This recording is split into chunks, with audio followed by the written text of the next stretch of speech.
This is CBC Vancouver News.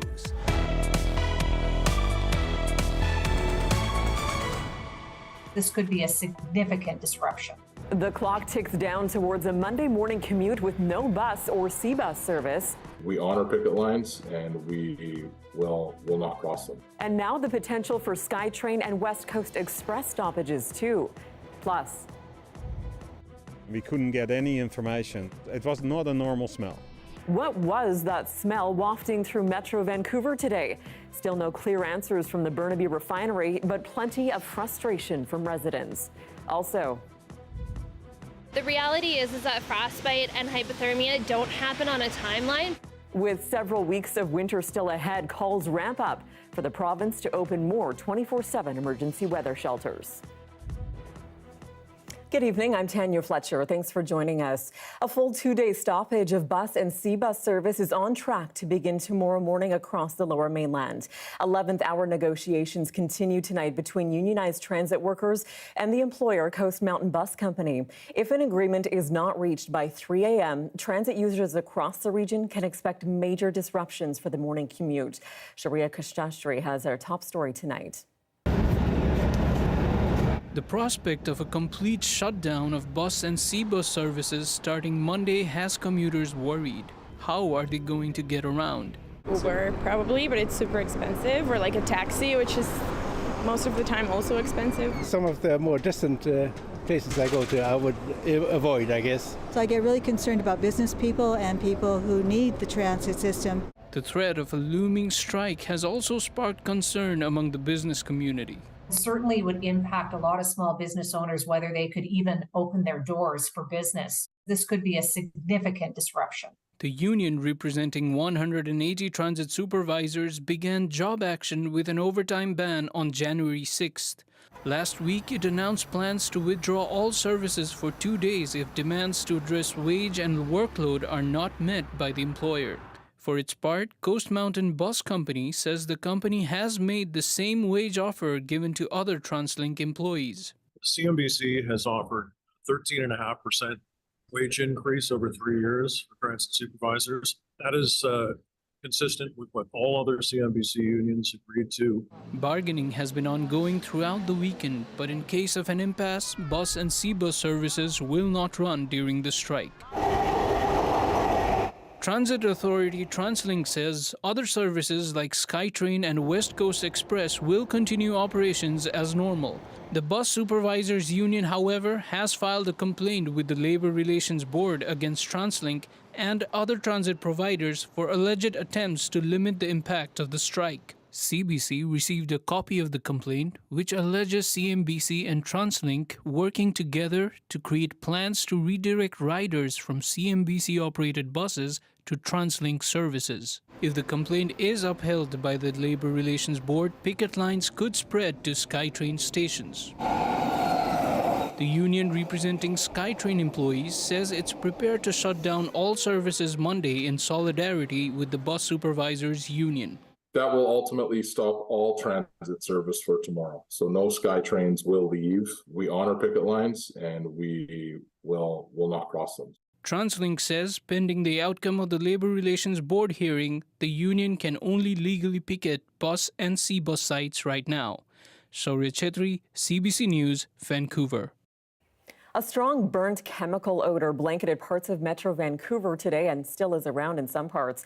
And it came all the way from a Parkland refinery in Burnaby. The company says one of its processing units had an issue restarting early this morning. Burnaby fire crews were on scene monitoring the situation through the day. And there was some discharge of steam, a little bit of smoke, with some very strong odor attached. None of that constitutes or ever did constitute a risk to the community. Upwards of 100 complaints were filed to Metro Vancouver, which is in charge of regulating air quality. Many residents were frustrated that no information about the toxicity of the odor was available until late this afternoon. We want to know if our kids are okay, if we can go outside, walk the dog or not. And it took them 3 or 4 hours to figure out if that was possible. And if that would have been an emergency, what would have happened with breathing in 3 or 4 hours of whatever it was that we were breathing in? The particulate matter in the air drifted as far west as Bowen Island and as far east as Golden Ears Park. Environmental regulation and enforcement officers were also on site this afternoon to make sure Parkland is complying with its air quality permit. It has now been confirmed there was no fire and no one was injured. Parkland says if people are bothered by the smell, they're encouraged to stay inside and keep windows and doors closed. Advocates for the unhoused say BC's record-breaking cold snap this month has been life-threatening to some. The BC Coroner Service recorded 36 outdoor deaths in the first half of January alone. Janella Hamilton has more on the increasing calls for help. Normally, we would have tons of shoes here. Shelves that were once stocked full with warm winter clothing, now down to the last few items. We don't got 11s in here right now, buddy. No 11s. The Union Gospel Mission says with more unhoused people struggling to survive the cold weather, donations are not keeping up with demand. We saw our community members coming in particular, without the kind of clothing that you would need to actually stay safe, even for a small amount of time outside. Got gloves and a toque, too.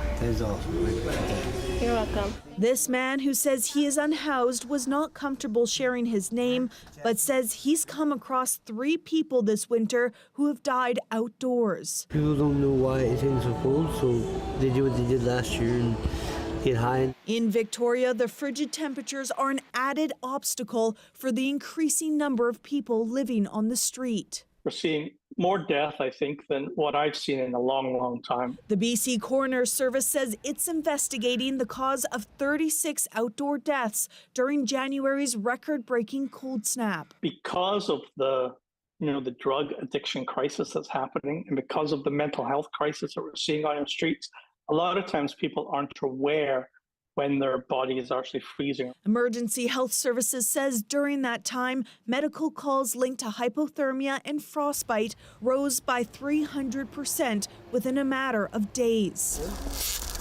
This Prince George contractor says he's trying to protect the province's unhoused population by building temporary tiny homes in northern BC, and now attempts to do the same in Vancouver's Crab Park.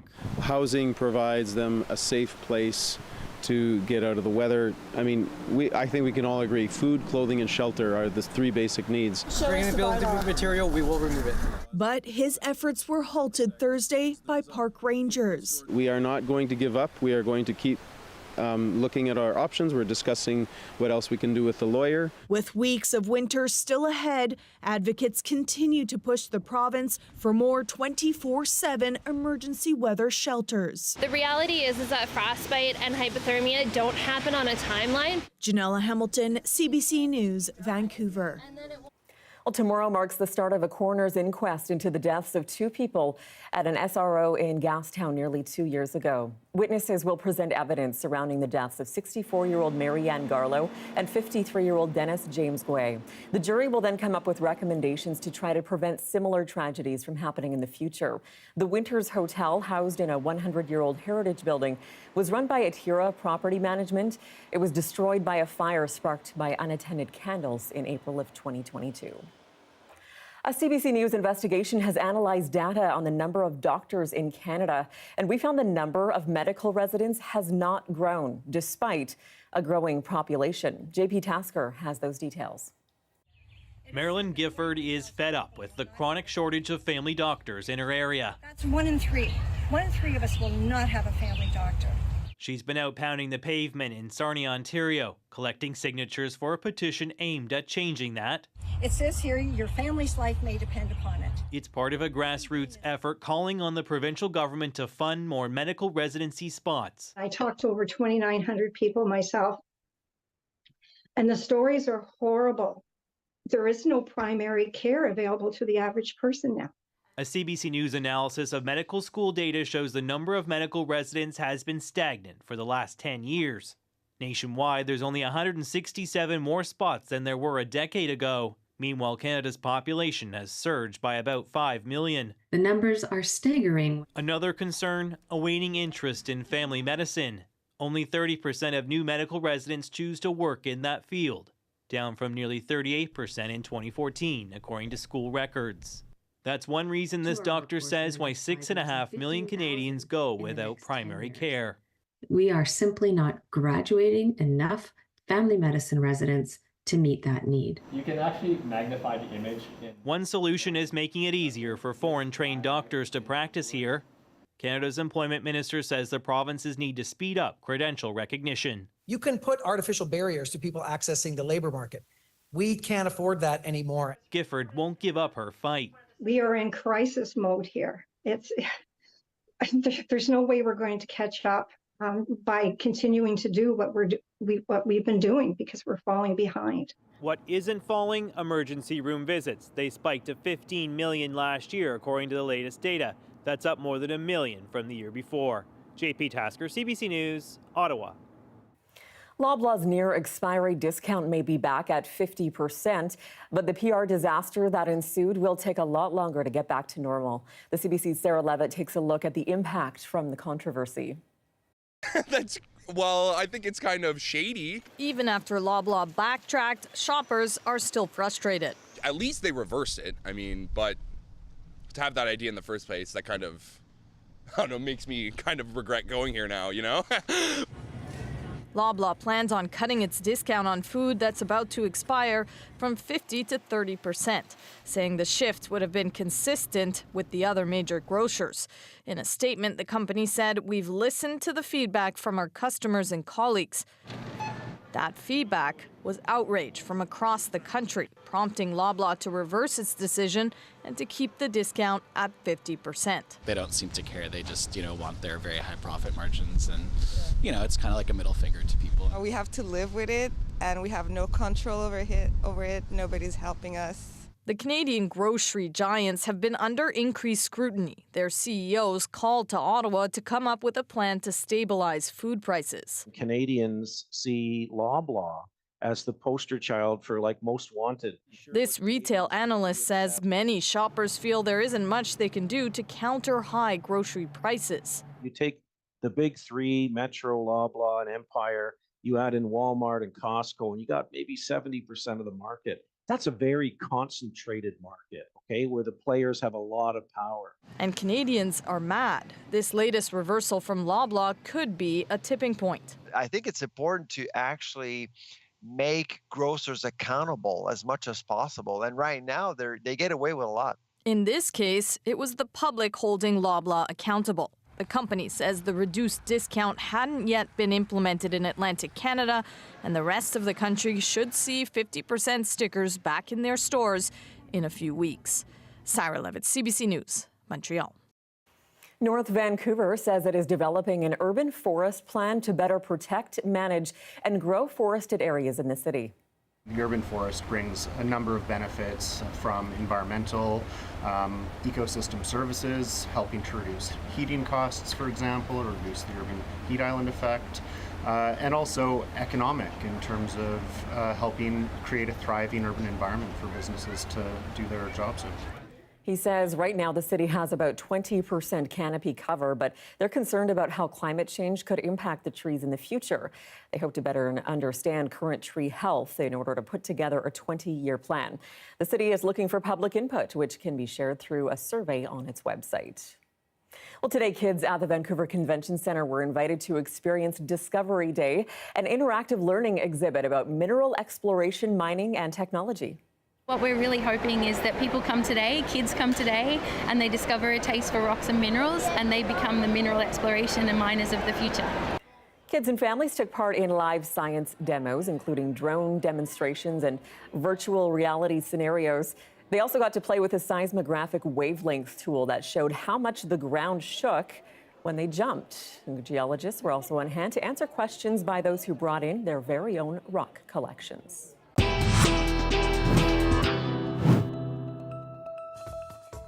Up next, Ron DeSantis drops out of the U.S. presidential election campaign and has endorsed Donald Trump. We'll have all of the details coming up for you next.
Welcome back. Let's bring you international news now. In Gaza, officials say the number killed in Israel's bombardment of the enclave has now surpassed 25,000.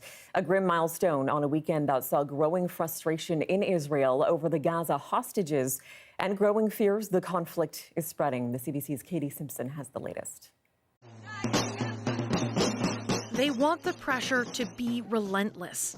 Demonstrators gathering well into the night outside the Israeli Prime Minister's residence.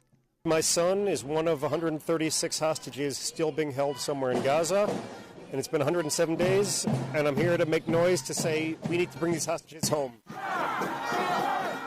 It followed yet another large weekend protest where thousands denounced the government's handling of this crisis. But there is no change in course for now. The war continues on all fronts, according to Israel's prime minister. Benjamin Netanyahu is rejecting calls to back a two-state solution, despite a fresh push from U.S. President Joe Biden during a weekend phone call. I told President Biden, he says, Gaza must be demilitarized under Israel's full security control. I will not compromise on full Israeli security control of all territory west of the Jordan River. Denying Palestinian people a state will prolong this conflict, says the UN Secretary General, who called again for a humanitarian ceasefire.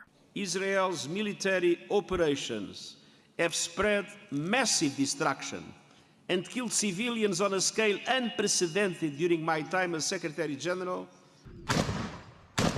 Since the October 7th Hamas attacks on Israel, which killed 1,200 people, the Hamas-run health ministry in Gaza says more than 25,000 people have been killed there. In Rafah, prayers are said over the bodies of men who mourners say were killed when an Israeli airstrike hit their vehicle. Where is safety, asks this mother, who says she's lived through multiple airstrikes as she traveled to and from different camps for displaced people. Where is safety, she asks over and over.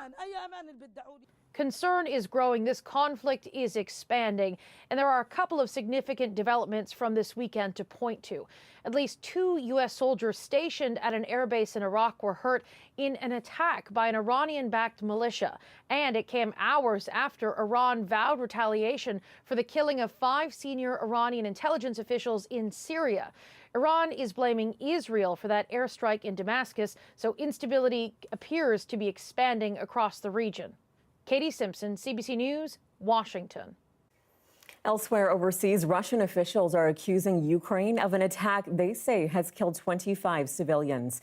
It happened in the city of Donetsk, a part of the eastern Ukrainian territory that Russia now controls, and part of a province it claims to have annexed.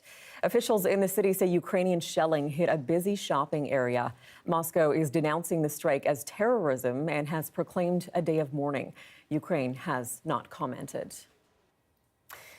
On the eve of the New Hampshire primary, Ron DeSantis is suspending his bid for the Republican presidential nomination, now throwing his support behind Donald Trump instead. As the CBC's Paul Hunter tells us, he made that announcement this afternoon. And all of a sudden, it's down to 2. Accordingly, I am today suspending my campaign. It's clear to me that a majority of Republican primary voters want to give Donald Trump another chance. Florida Governor Ron DeSantis, once seen as a likely heir to Donald Trump in the Republican Party, dubbed younger and smarter than the former president, now ending his bid to be the Republican nominee for the White House this November, leaving Trump and former South Carolina Governor Nikki Haley as the last 2 candidates, with DeSantis now backing Trump. He has my endorsement because we can't go back to the old Republican guard of yesteryear, a repackaged form of warmed-over corporatism that Nikki Haley represents. We want Trump! We want Trump! Outside a Trump rally in Rochester, New Hampshire, that state's Republican primary just 2 days away, Trump supporters, all kinds of them, who'd waited hours in the cold and dark just for a glimpse of him, were thrilled. Have you heard the news today about Ron DeSantis? Oh, yeah. What do you think about that? Goodbye. Goodbye. Do you think the race is still a race, or is it done now? It's done. Haley can't handle it. So it's Donald. Inside, Trump made clear his view The contest for the Republican nomination is over. 2 days from now, we're going to win New Hampshire, and then we're going to defeat crooked Joe Biden, and we are going to, in fact, make America great again. Indeed, Haley, seen by some as the last of the anyone but Trump candidates, is far behind Trump in most polls. This weekend, stepping up her criticism of the former president after Trump repeatedly misspoke, once seeming to confuse Joe Biden with Barack Obama, later seeming to confuse Haley with former Democrat Speaker of the House Nancy Pelosi. Nikki Haley. Haley pounced, though, say some, too little, too late. We can't have someone else that we question whether they're mentally fit to do this. We can't. And with that, it's now all eyes on Tuesday night. But with Ron DeSantis now out, effectively no one doubts now Donald Trump will win the Republican nomination. Paul Hunter, CBC News, Concord, New Hampshire. You're looking at a live shot of the Georgia Viaduct and BC Place, and we've returned to a more West Coast-style winter forecast. Up next, we'll look ahead to the rainy week on tap. Stay with us.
Hi, I'm Amy Bell, and here's what's in your CBC Vancouver inbox.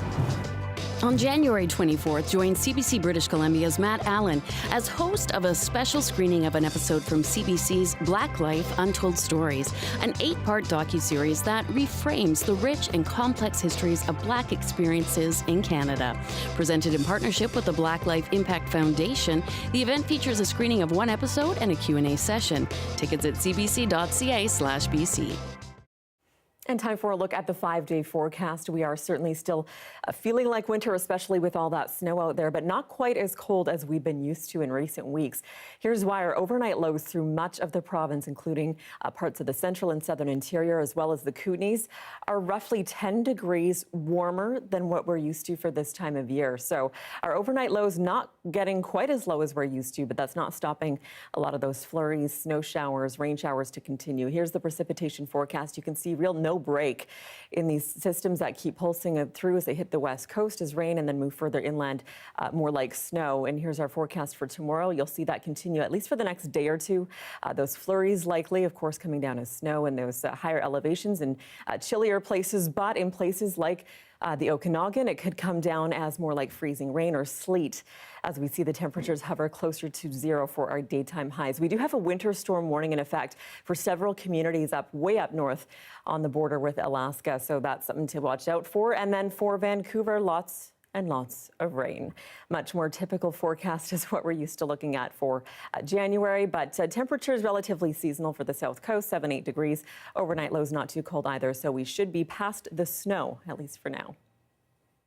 And that is your late news for this Sunday, January 21st. For news anytime, anywhere, you can download the free CBC News app. You can always watch us online as well. We're at cbc.ca/BC. Thank you for joining us. Have a great night.